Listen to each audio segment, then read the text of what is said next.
Roar.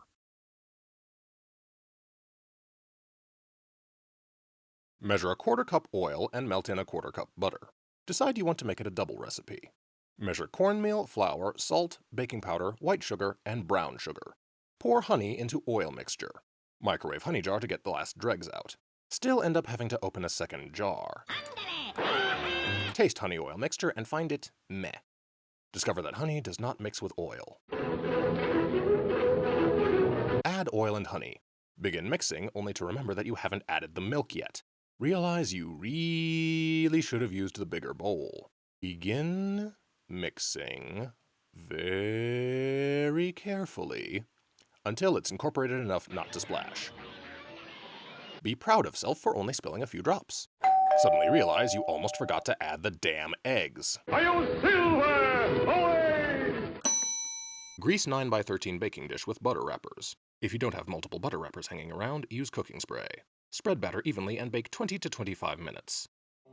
Gaze in wonder upon the most perfect bread you have ever created. Spread butter on it while it's hot, or wait for it to cool down and pour milk over it. Almost break tooth trying to play to the camera.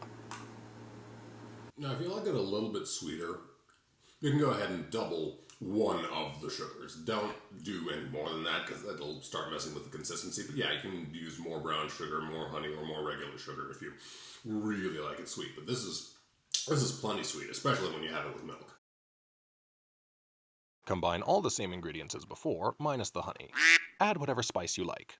Realize you finally have a use for some of that giant ball of frozen chives. Peel back wrapping and break off chunks into measuring cup. Learn that thawed out chives stick to everything. Seriously, they are obnoxious to clean up. Mix chives into dry ingredients. Add some onion powder because you've got it lying around and don't use it for anything else, so why the hell not?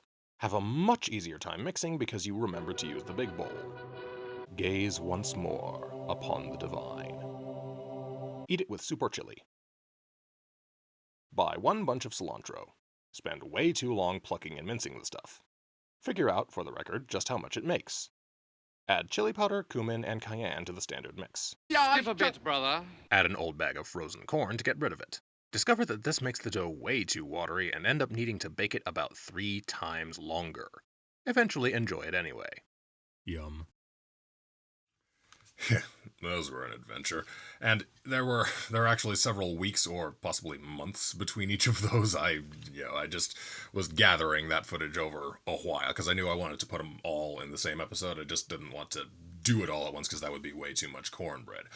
And yeah, the Mexican-esque still turned out doughy in the middle, even after I baked it 3 times as long.